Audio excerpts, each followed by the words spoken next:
నివాసం ఉంటున్న ఇళ్లను కూల్చాం, కొత్తగా కడుతున్న వాటిని మాత్రమే కూలుస్తాం. ఎఫ్టీఎల్ బఫర్ జోన్లో స్థలాలు కొనొద్దు, మల్లంపేట చెరువులో విల్లాలను కూల్చాం.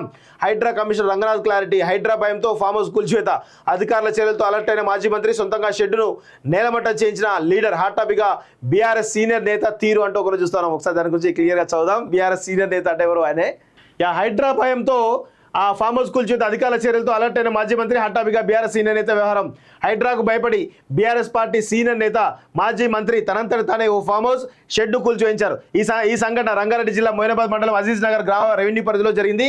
హిమాయత్ సాగర్, గండిపేట జలాశయాల ఎఫ్టీఎల్ పరిధిలో ఉన్న నిర్మాణాలను అధికారులు నేలమట్టం చేసడంతో బఫర్ జోన్లో తన ఫామ్ హౌస్ షెడ్ ఉందని తెలుసుకున్న సదరు మాజీ మంత్రి రేకుల షెడ్ కూల్చివేయగా మరొకరు కాంపౌండ్ వాళ్ళు తొలగించారు. అలాగే బఫర్ జోన్లో ఉన్న వారి నిర్మాణాలు వారే కూల్చుకున్నట్లుగా స్థానికులు చెబుతున్నారు. వీటిలోనూ మాజీ మంత్రికి సంబంధించిన అవి ఉన్నా అన్న చర్చ హాట్ టాపిక్గా మారింది. సో మరి ఎవరా మాజీ మంత్రి అనేది కూడా తెలవాలి. సో హైడ్రా నిబంధనలకు విరుద్ధంగా ఫామ్ హౌస్ కట్టుకొని ఉంటాడంటే ఆ భయంతో, హైడ్రా భయంతో తన ఫామ్ హౌస్ తానే కూల్చుకున్నాడు. అదే ముందే మంచి కట్టుకుంటే అయిపోతుంది కదా. అన్ని కబ్జాలు చేయాలి, జల్సాలు చేయాలి.